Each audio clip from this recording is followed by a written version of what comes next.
જગદીશ ત્રિવેદીના નમસ્કાર. મને હિન્દુ હોવાનું અપાર ગૌરવ છે, પણ આજે મારે એક દુઃખની વાત પણ કરવી છે. હિન્દુનો સૌથી મોટો દુશ્મન કોણ? તો એનો સાચો જવાબ એ છે કે હિન્દુનો સૌથી મોટો દુશ્મન હિન્દુ પોતે જ છે. તમને કદાચ આ જવાબ નહીં ગમે, પણ આ કડવું સત્ય છે. અને મારા વિધાનને સાબિત કરવા માટે મારે આજે માત્ર 3 શબ્દ ઉપર થોડી મિનિટો સંક્ષિપ્તમાં વાત કરવી છે: તહેવાર, વ્યવહાર અને પરિવાર.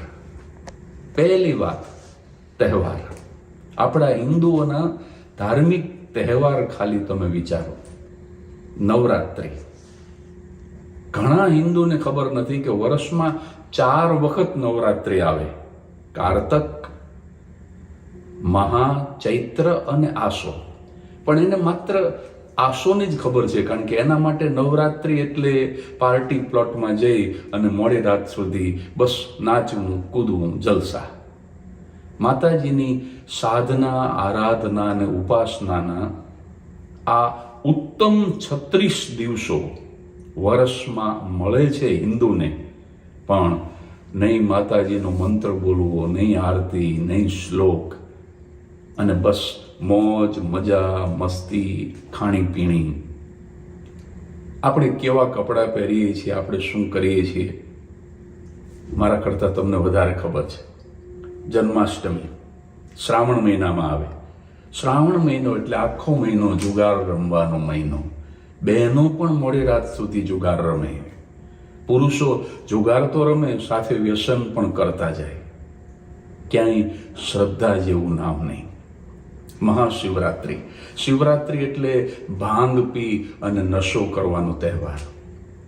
ગણેશ મહોત્સવ એ તો મહારાષ્ટ્રીયન લોકોનો તહેવાર હતો. લોકમાન્ય ટિળકે પૂનામાં શરૂ કરેલો, એ આપણે ગુજરાતમાં આયાત કર્યો. એનો વાંધો નહીં. ગણેશ તો આદિદેવ છે, પણ ભક્તિ માટે નહીં. મોજ, મજા, મસ્તી, રાત્રિ કાર્યક્રમો, એમાં વ્યસન કરીને નાચવાનું, કૂદવાનું, ફિલ્મી સંગીત, ડિસ્કો, અને છેલ્લા દિવસે ગણપતિ વિસર્જન. અને એની અંદર તો સાહેબ વૃદ્ધોના, બીમાર માણસોના, વિદ્યાર્થીઓના કાન ફાટી જાય એવો ડીજેનો દેખારો, અને પછી પાણીની અંદર પ્રદૂષણ.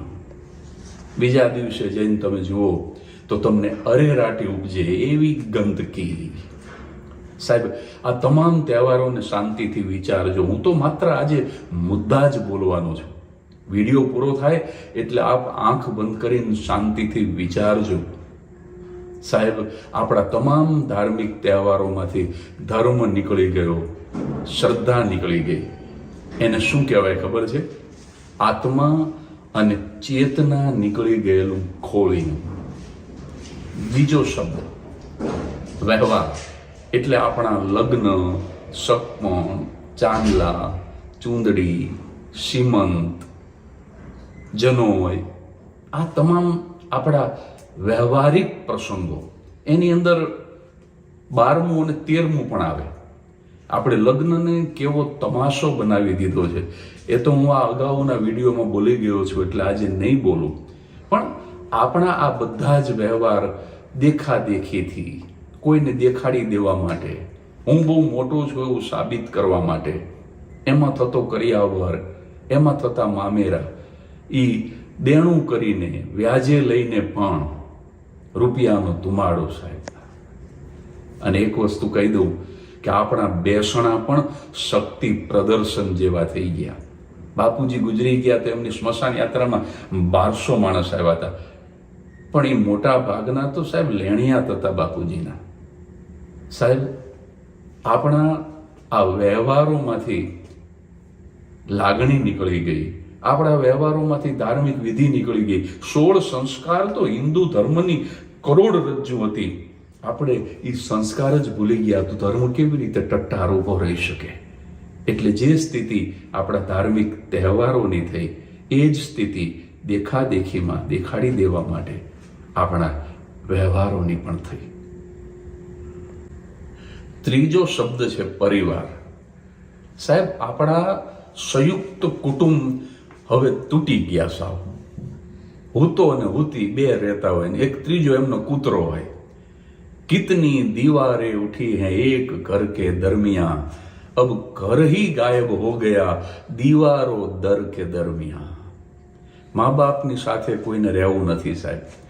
દરરોજ એક નવું ઘરડાઘર ખુલે છે અને ત્યાં જઈને જોજો 99% વૃદ્ધો હિન્દુ ધર્મના હોય છે. એટલે સંયુક્ત કુટુંબમાં રહેતા નથી. ભાઈ ભાઈ વચ્ચે બોલા વ્યવહારનું હોય. જો દુનિયાને દેખાડવા માટે બોલતા હોય તો અંદર ખાને વિરોધ કરતા હોય, ઈર્ષા કરતા હોય. સગા ભાઈ અને બહેન વચ્ચે બાપની મિલકત માટે ઝઘડા થતા હોય, કોર્ટ કેસ થતા હોય. પતિ અને પત્ની વચ્ચે ઝઘડા થતા હોય, લફરા થતા હોય, ડિવોર્સ થતા હોય. પતિ અને પત્ની વચ્ચે ઝઘડો કરાવવામાં સૌથી મહત્વની ભૂમિકા બંનેની મમ્મીઓની. ફોન મફત થઈ ગયા, દિવસમાં 10 વખત ફોન કરી અને સાસરે વળાવેલી દીકરીના ઘર વિશે ઝીણામાં ઝીણી કેટલી સીટી કુકરની વગાડી એ પૂછી લે. વાલી મટી અને મવાલી ન થાવ. તમારા સંતાનનું ઘર ભંગાવાનું પાપ લાગશે આપણને. બીજું કે વાલીઓએ સ્વતંત્રતાના નામે પોતાના સંતાનોને સ્વચ્છંદતા આપી દીધી. પરિણામ એ આવ્યું કે હિન્દુની છોકરીઓ સ્વચ્છંદી બની અને છોકરાઓ વ્યસની અને જુગારી બન્યા. મા બાપ શું કે, તને સારો છોકરો મળતો હોય તો બીજી જ્ઞાતિનો હોય તે વાંધો નહીં. તમારી આ છૂટછાટ એને લવ જેહાદ સુધી લઈ જાય છે. પહેલા તો સંયુક્ત કુટુંબમાં દીકરીઓ મોટી થતી ને તો બીજી કોઈ જ્ઞાતિના છોકરાની તાકાત નહોતી કે લંગર નાખી શકે. પણ હવે તો બસ હૂતો હૂતી અને એક દીકરી. આપણે એક સંતાન, પહેલા 2 સંતાન કરતા હવે એક જ સંતાન. ધીમે ધીમે હિન્દુની વસ્તી ઓછી થતી જાય છે. અને પહેલા છોકરા છોકરીઓ 30 વર્ષે 32 વર્ષે પરણતા, 35 વર્ષ સુધી અમારે કેરિયર બનાવી અને પછી એક સંતાન કરે. હવે આપણા યુવક યુવતીઓ એટલા બધા સુધરી ગયા છે, તમને આશ્ચર્ય થશે. હવે લગ્ન કરવાની જ ના પાડે છે. We not want to take responsibility, you know. આવા ઊભા બરડે સુધરી ગયેલા યુવક યુવતીઓને હું એક જ સવાલ પૂછવા માંગુ છું કે તમે જ્યારે ઘરડા થઈ જશો ત્યારે તમારી રિસ્પોન્સિબિલિટી કોણ લેશે? તમારા મા બાપ તો ગુજરી ગયા છે. આવું બીજા ધર્મોમાં જોવા નથી મળતું. પોતાની માં ઘરડા ઘરમાં હોય અથવા તો પોતાની માં દુખી હોય અને માતાજીને સોનાનું છત્ર ચડાવી આપણે. યાદ રાખજો, ઉંબરવાળી માં જ્યાં સુધી પ્રસન્ન નહીં હોય ત્યાં સુધી તમે સોનાનું છત્ર તો શું, આખું મંદિર હોને મઢી દેશો ને તો એ ડુંગરવાળી તમારી હામો નહીં જોવે કોઈ દી. એટલે આ બધી બાબતો મને દુખે છે, મને પીડા થાય છે. એટલે આજે આ વિડીયો તમારી સામે રજૂ કરું છું. આપણા સંતાનોને સાહેબ મંત્ર નથી આવડતો, શ્લોક નથી આવડતો અને આપણે ગૌરવ શું લઈએ છીએ? અમે લાખો રૂપિયાની ફી ભરી એર કન્ડિશન ઇંગ્લિશ સ્કૂલમાં અમારા બાળકને મોકલીએ છીએ. મહેમાન આવે એટલે આપણા જ રૂપિયાથી ખરીદેલા યુનિફોર્મ ને ટાઈ પહેરાવી અને પોએમ બોલ પિન્ટુ પિન્ટુ પોએમ બોલ અને પિન્ટુ અદબ બીડીને લિટલ લિટલ ટ્વિંકલ સ્ટાર. સાહેબ, આપણું બાળક જ્યારે મહેમાનની સામે આમ ધાણી ફૂટે એમ ગીતાના શ્લોક બોલશે, રામાયણની ચોપાઈ બોલશે ને ત્યારે આપણે ગૌરવ લેવા જેવી વાત થશે. આપણા 16 સંસ્કાર એ આપણી કરોડરજ્જુ હતી જે આપણે તોડી નાખી. હવે ધર્મ કઈ રીતે ટટ્ટાર ઊભો રહેશે? એટલે ધાર્મિક તહેવારોમાંથી ધર્મ જતો રહ્યો, આપણા વ્યવહારોમાં આપણી વિધિ જતી રહી. અત્યારે એટલા બધા સુધરી ગયા હિન્દુઓ કે હવે અમે 12મું નથી કરવું, બેસણું નથી કરવું અને અસ્થિએ નથી પધરાવા, અમારે કાગવાસે નથી નાખવી, શ્રાદ્ધે નથી કરવું. આ બધું આ બધું જૂનું છે, બધું ઓલ્ડ ફેશન. સાહેબ, આ ખોટું નથી. તું નરાતાર ખોટો છું. આ બધું જ શાસ્ત્રોક્ત છે. આ કરવું પડે, નહીતર પિતૃ અવગત્ય જાય.